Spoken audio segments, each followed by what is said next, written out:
So, welcome to this preview of my exhibition. There's a number of ways to approach this space. We're going to start here from the main museum entrance into the Kuche Gallery, but there are 3 other ways to approach. Can't do them all. It's great to be back here for my second show.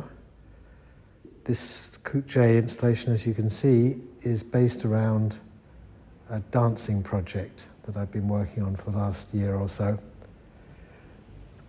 Take you through here, the main Kuche space. I've turned the sound down for now, just so that I can talk about the show.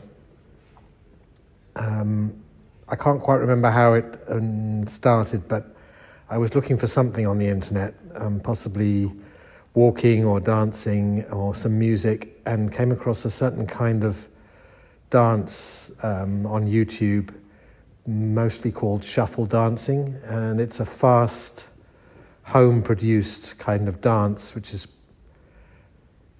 has a lot of energy and is very casual, and it also involves a lot of repeated movements, short loop movements, and it struck me that I could use these to continue some of the projects I've been doing using walking as a animation, as a movement, but using dance instead. After the quiet period of lockdown, I felt this was appealing, this sense of energy and speed. I'm going to turn some of the sound on now.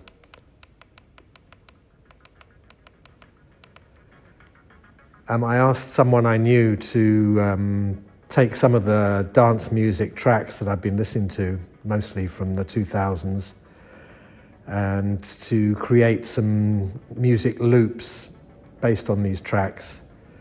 It's not the natural form of music that musician was doing, Archie Wingate, but he took on the project, and I'm very happy with the 5 tracks that he produced for me.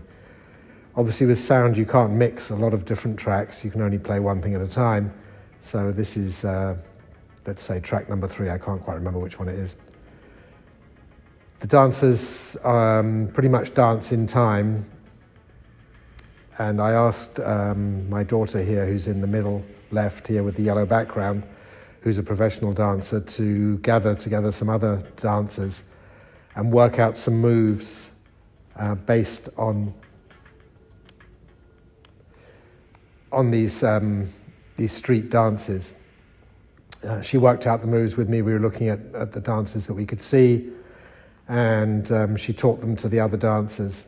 This, I think, is dance number 3.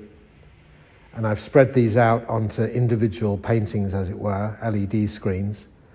And these dances take us through the exhibition. Here is dance 4, a more single-footed dance. Up here we have single vinyl paintings from dance 3, I think. These might not be the actual paintings in the final show. There's a lot of moving around of these different groups trying to make a maximum variety within the show. Over here I also tried to put together all 4 dancers into one painting, as you can see. Another dance here with a different outfit. I asked the dancers to change outfits for each dance using fairly simple home clothes. And then when I was skiing on a winter holiday, I saw the colours of the ski outfits and thought that these colours would be the perfect match for the way that the paintings were composed. And you'll see that there's dark, light, different types of colours, a way of composing both with form, movement and colour going on in there. For these smaller works, I decided to move to a completely different form. You can't really see here, but these are made in mosaics, Roman mosaics. I actually have someone in Rome making these with small cut pieces of marble from the same quarries that the Romans themselves used. There is a famous set of mosaics discovered in Pompeii called the acrobats, I think, or the athletes. No, the bikini women. Anyway, it depicts a series of women in using acrobatic moves And the contrast between the rigidity and the stiffness of the stone and the fluidity of the drawing struck me as being particularly magical, and therefore felt like this would be a good format. I have used mosaics before, but often for very dynamic looking images to contrast the fluidity of the movement and the static quality of the stones. I also feel that to a degree the LED pixels in the moving LEDs have a similar kind of quality to the still stones of the mosaic, making the picture out of a series of little dots or squares. So this is the Kukje show. Here's a statue version of the four dancers, as you see, going around. Each side presents a different dancer, making up one sculpture. And as we leave, there's a smaller version of one of the other dances. Put the sound up just as we leave.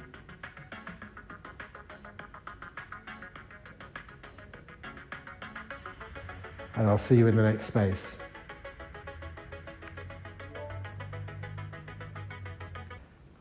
So here we are in the lobby of F1963. Nice to be back here again too. On our left would have been the show, the show that will be in the Kukje Gallery accompanying the main space. Obviously the Kukje show was quite focused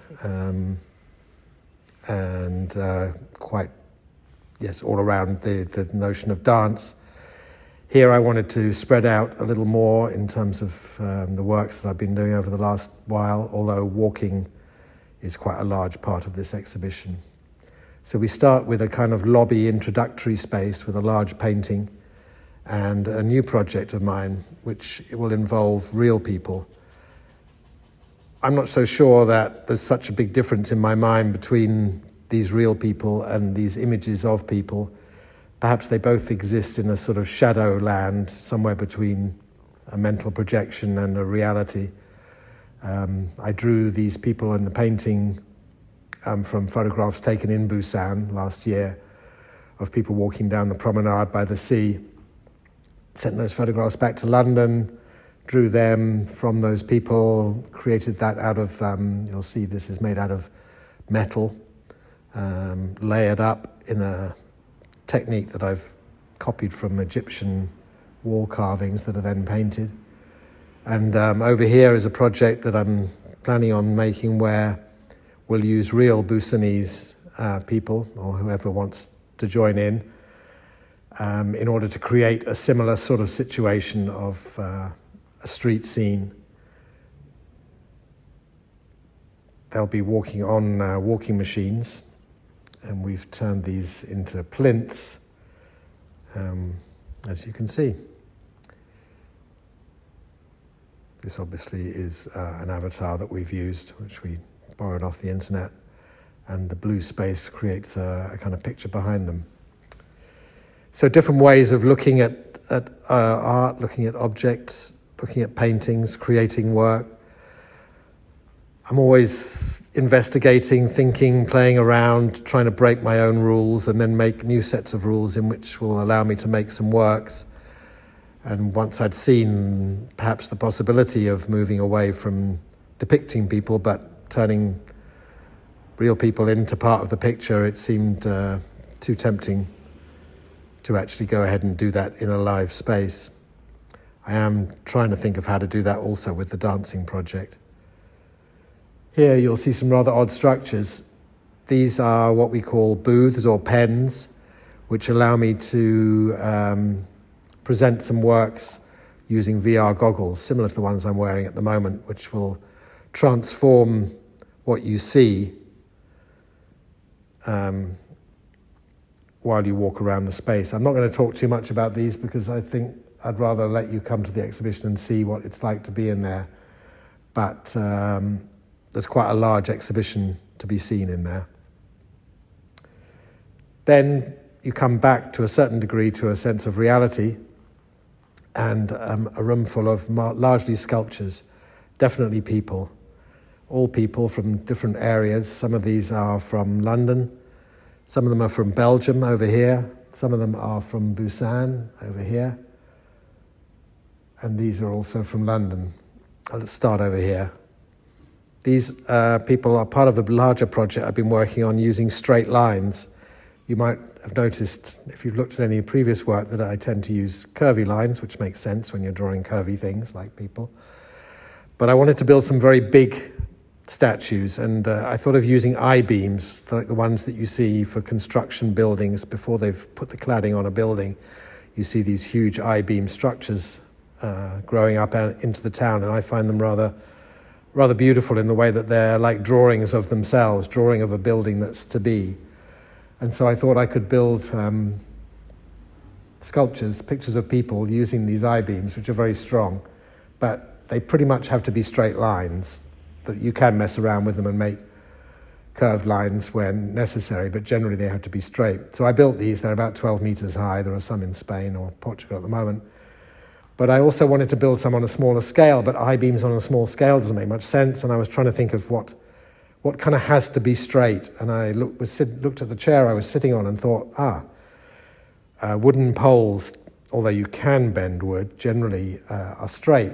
So I've built these out of oak, using a carpenter in Scotland, and using the fact that it has to be drawn with straight lines. Sometimes for an artist, or for me anyway, introducing limitations, strict rules, allows a certain kind of freedom. The fact that I can't draw any curves means that I really have to economize on the drawing, and I really have to invent ways to depict and bring the sense of the person into the room, and I found that a novel challenge. I have used the occasional curved line. I find drawing the top of the head with a straight line simply looks ridiculous. So as you'll see, there are a few curved lines there. Moving on. These are three-dimensionalized drawings, really, well, as are the others, I suppose. Extruded drawings. These people, again, were drawn in Busan, and I've extruded the drawing using aluminium in order to make the drawing stand up and become a sculpture. What was flat becomes something that you can actually walk in amongst and become part of. So a thought becomes a place, an imagined image becomes the reality that you can move yourself through. What does that say about yourself as you move around it? I wonder. My feeling is that this is a street crowd and that one could have more of these people. You could have any amount of them endlessly, but 4, it seems, is sort of a minimum to make a sense of a street moving. Here's a rather more maximum amount. These works, I've got more of them. You can make a whole street scene by adding the various works together, or concentrate on them simply as individuals. These are made from aluminium and are somewhat three-dimensional. Don't know if we can see that here, not really. Again, copying the way that Egyptians used to use the desert sun to cast shadows within the drawing by carving into the stone and then painting as if it was a flat object, creating a kind of visual disturbance and magic. I'm hoping to create something similar here. It also means that I can cut out the shapes and hang the painting on the wall without any background. This allows me to make a more flexible type of painting that can be larger or smaller, can grow or shrink, and I can turn the walls into the structure of the painting.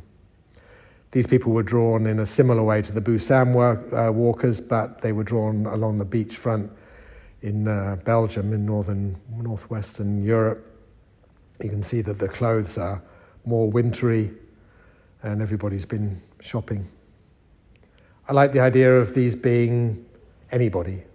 Perhaps you looking at them, could it be also one of these people, the people in the room, have the same weight and character as the people being depicted. There's no hierarchy involved. These become a kind of symbol for anybody, but at the same time, they're obviously very distinct people. Sometimes people tell me, oh, that looks like my sister, or something like that. During lockdown in London, we were all stuck a little bit more at home and or in the local parks, and I spent quite a lot of time walking around a large park near home, and also there's a couple near the studio.